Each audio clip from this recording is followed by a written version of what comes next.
It's time for episode 104 on The Crisis Show here on Google Hangouts, on YouTube, on Twitter, and wherever else you have this link around the world.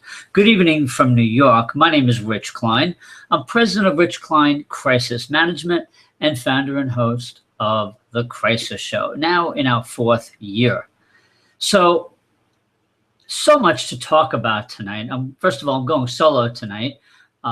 But there is so much ground to cover because in the last 48 hours or so, there have been so many crisis management stories that are really interesting to people in my business and should be interesting to you if you're a business executive or the head of a nonprofit or a university. There's just many things to talk about, and we're going to lead off tonight with this computer glitch that led to the grounding of hundreds of United Airlines flights.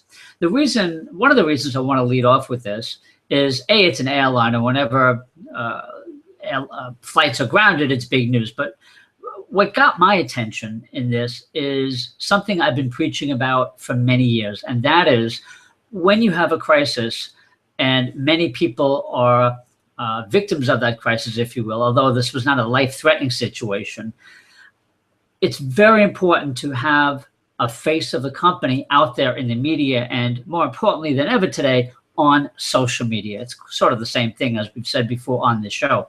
So what United Airlines did today was something that I have to praise, because they put out a video from, I think she's the head of customer relations. I'm going to play that for you now, because I think it's a good example of how you as an executive or any kind of business or a nonprofit leader or in government could respond to a crisis such as this. So hang on one second, I'm going to play this video and we'll get right to it.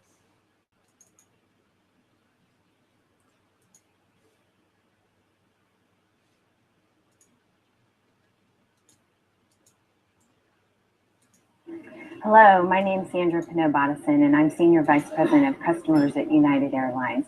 First and foremost, let me apologize for the technology issues we had this morning. We absolutely recognize this is a disruption to your travel, and we do appreciate your business and loyalty. We have thousands of coworkers across the system working hard to get back on track as we've resolved the issues. I encourage you, if you're traveling in the next day or two, to go to united.com, go to the app. We have waived fees to be able to give you options to continue your journey going forward. So again, thank you so much for your loyalty in your business. We're continuing to work hard to earn it. And again, apologize for the inconvenience. Okay, so that was a good start. I would have liked to see more content about what happened, how they're investigating it. But certainly when you put someone on video on your Facebook page as a leader of your company and apologize for something like this, it's a good thing for your reputation. And as we all know, airlines are constantly being criticized. The consolidation of airlines in recent years has been the cause of much of that. High fees, we all know, despite lower oil prices. But this is a good start, and I'd like to see more of this, not just from United, of course, but from other companies when there's a crisis that impacts, tens of thousands of people who are traveling. So good job by United by using the technology that's available to them. We don't, again, what I've said on the show very often is we don't see enough of this, even in the most serious crisis situations. When people have been killed or injured, we don't see this. So this was a really good thing to do by United.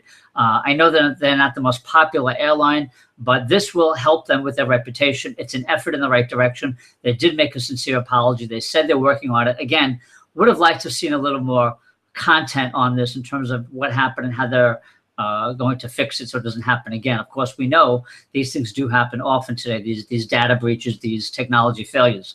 But again, good job there. So next story, Bill Cosby. Real quickly I'm not going to say much about Bill Cosby. It's been all over the news, but the fact that these depositions came out from the Associated Press, from Freedom of Information Act, showed that Bill Cosby had been giving drugs to a woman. He stopped short of saying that they didn't know about it. So what struck me about this, and this is the larger issue here, this is kind of a theme for this week, if you will, and that is when a crisis happens in one place, it impacts other people. And so when you're looking at the news or looking at your industry, even though a crisis may not be on your doorstep, you have to pay attention to what's going on around you. Case in point, Whoopi Goldberg, who I loved in Ghost, by the way, just a great movie. But anyway, Whoopi Goldberg is, and he's not even her man, but she's standing by her man, Bill Cosby, and defending him, saying that he is innocent until proven guilty.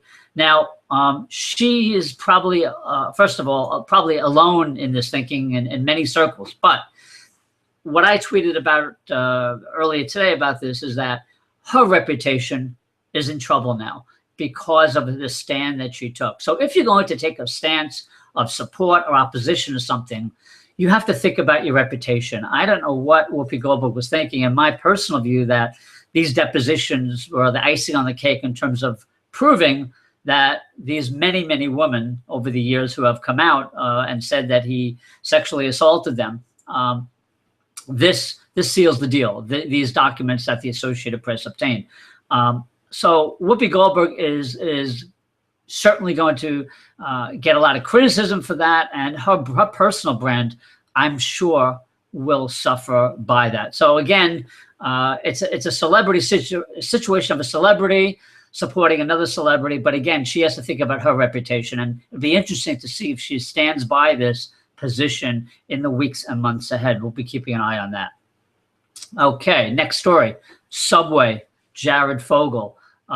Jared Fogle, the man who about 15 years ago said that he lost a few hundred pounds by eating Subway sandwiches, or being on what he called a Subway diet, I guess. And he had become, in the last 15 years, a really big player in Subway's marketing campaigns.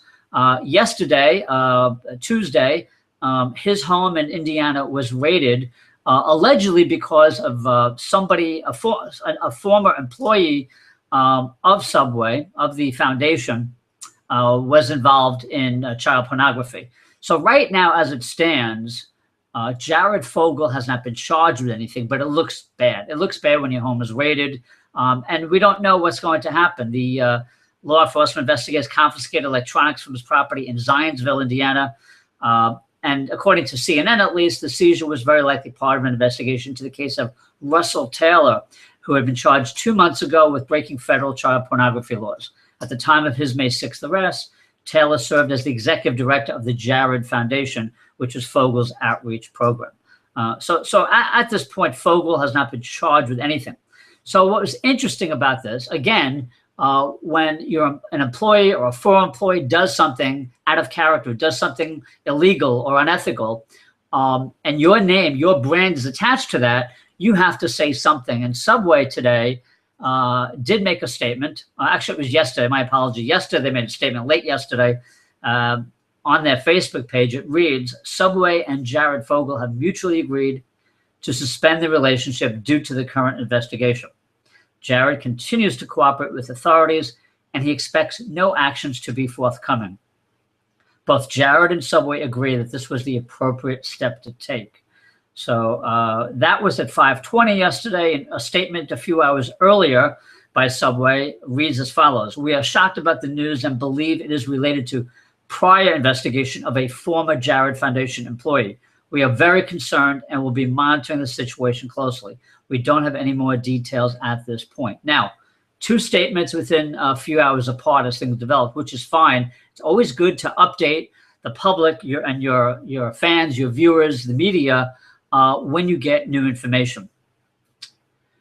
The problem that Subway has is that they're in a tough situation here because the initial statement was actually quite good, shocked about the news and concerned. I don't think it was appropriate for them to go out on a limb and say they believe it's related to a prior investigation.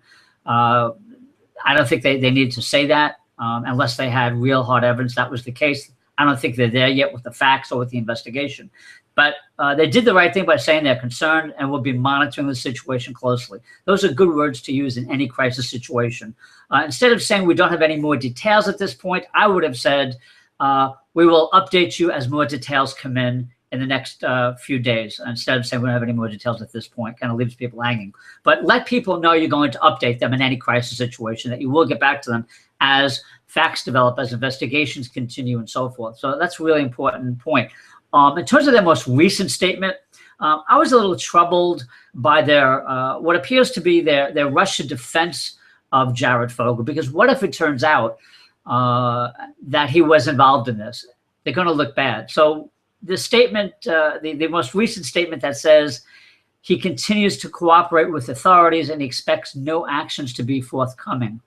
They're getting that second half from Jared. They're trusting Jared. They're taking him at his word, basically, without having the facts from law enforcement. I think that was a rush to defense and probably could have been left out of this statement. I understand you don't want to throw someone under the bus that quickly, but you also don't want to rush to the defense until it's obvious from law enforcement that this person is not going to be arrested, not be charged with anything. They're not there yet. So I think they jumped the gun. So again, really good by Subway to put out two statements yesterday to acknowledge, hey, we know what's going on. We're concerned about this. We don't have all the details, but we'll update you when we do. Would have been a better statement and left it there rather than trying to come to the defense of Jared Fogle when they don't have all the facts. So that's Subway. Okay. So again, the theme here, we've talked about Whoopi Goldberg. We've talked about Whoopi Goldberg and Bill Cosby. We've talked about Subway and Jared Fogle. Again, it may not be your crisis, but it may be just once removed from your company, from your organization. And you have to be very careful when these things happen to make sure that you are on the right side of things when you make those statements. And if you don't have a position yet, or you don't have all the facts, then you have to say, we don't have all the facts. We're investigating it. We're cooperating with authorities, and we'll update you shortly or in the next few hours or at a press briefing tomorrow at 8 a.m. at our office, whatever the case may be. Finally, for today's episode, politics, this crazy world of the 2016 President of the United States election. It is just all over the place. And I got to tell you, from studying politics many years ago, but also as a student now of government politics, and always learning things, and the intersection between crises and politics and government, it's really been a fascinating week. You start out with Donald Trump, who continues to alienate not just people, but companies that have been in his corner, companies that have sponsored him. They are falling by the wayside. You simply can't win an election with that many companies against you. There's got to be a fallout. I don't believe for a minute that the American people are going to stick by Donald, despite what these polls say, that he's number 2 in the Republican race right now. You just can't run a campaign like that. It's not presidential to be doubling down on something that was clearly bigoted and to hold to those views. He may have had some valid points about immigration, but he totally blew it. And his new crisis, as reported by CNN in his own interview today, is that, hey, you know what? Yeah, we got some illegals, but if we do, I'm going to get rid of them. Well, as I tweeted today, the best time to ensure you don't have illegal employees is before you go on a rant on national television when you're announcing your candidacy for president, and before you go on multiple national interviews ranting about immigration and making additional bigoted remarks. So Donald Trump he's entertaining. He is the best publicist in the race. Obviously, he's had a lot of experience. I know from watching him as a New Yorker the last 35 years, he's always been in the news, whether it was his developments or his marriages or his crazy ideas, his bankruptcies, whatever. He knows how to get on television. He doesn't need any PR people to help him do that. The question is he going to be taken seriously 6 months from now, 9 months from now? And that will be interesting to see. But he's getting airtime. And this is one of those situations when you say to yourself, is all publicity good publicity? I don't believe it is. I've never believed that. But some people still believe that the more exposure he gets, the more people will like him. That may be. The other thing here that's really interesting is that he is dominating the airwaves from the, 14, 15 candidates. Now, he is dominating the airwaves in terms of the coverage of Republican candidates. And nobody is getting any airtime except Donald, it seems to me, at least anyway, except on Fox News where they all get a shot. But and now they're fighting with each other. It's very interesting because now former New York Governor George Pataki is criticizing Trump, and I think another candidate is supporting Trump. I think it was, well, actually, I don't remember who it was. I think it was Ted Cruz, actually, if my memory serves me well. So they're all responding to Trump, which can't be good for them if they have to be reactive to get their names out there, to get themselves in the news cycle. Very interesting. We'll continue to watch that, of course, like many Americans will. Finally, Hillary Clinton. Hillary Clinton this week made some news by, well, first she made some news by roping off the media, literally. And that was the butt of many jokes on late night television and beyond and all over social media. But now she says she's doing some national interviews. She did an interview on CNN Tuesday night, last night. I watched segments of it. I watched the clips that CNN highlighted as key parts of the interview. And a couple of things here. First of all, one of the things that struck me in that interview was that she felt she had to answer certain questions. Now, when somebody asks you about who should be on the $10 bill, should a woman be on the US $10 bill, and she starts to answer it, I said, I was cringing when I listened to her response, because what I said to myself is this: you, Hillary, and you, any candidate, because it doesn't matter who's running, you need to mention that Americans care about many critical issues, and who's going to be on the $10 bill is not one of those issues. It really just takes you off message. If you have a certain amount of time in an interview, why not take that question and flip it and say, look, that's an interesting question, but not one that most Americans care about. Here's what Americans care about from what I've been listening to on my bus tour, and here's what I'm going to do about it. She missed that opportunity tremendously, totally, actually. And I just think that comes from really solid media training. I just wanted to shake her up and say, hello, you blew that one. She still thinks that most people like and trust her. That remains to be seen after the email scenario. She's almost demanding that people like her. So it came across as a little bit arrogant, instead of saying, look, I know I have work to do in my likability factor, and that's why I'm going on this tour. I'm doing things differently now than what I did in the prior election cycle. So that's something that was missing from there. She just doesn't want to admit any fault, and that is not a strength when you're running for president. You have to be vulnerable. You have to be accessible to the American voters. If she, as she said, she trusts the American voter. Those are her words. If she trusts them, then she also has to gain their trust. And I think that's one of the things that's missing. She trusts them, but she hasn't gained their trust yet on a larger scale. Yes, she has much of the Democratic Party in her corner, but that's questionable now, because Bernie Sanders, who's definitely to the left of Hillary and is talking about issues that Hillary hasn't talked about, is going to put some pressure on. And that's certainly going to have to change the tone of her campaign going forward, change the messaging as well. So very interesting political week. Hillary versus Donald, Donald versus Hillary. They are dominating the airwaves today. We'll see what happens in the next few weeks. I know that there's another interview coming up with Hillary Clinton on a network. I think it's tonight or tomorrow. And Trump, of course, is on every network that will take him, and just continuing to hammer home on this issue of immigration. He may start a dialogue on immigration, but it's for the wrong reason. And his approach is just plain wrong. Bigotry doesn't work. And he could have done this in a much more productive, constructive way. And it's a shame that someone with his intelligence, with his experience, didn't approach this issue with the same kind of business acumen that he's approached many other issues over the years.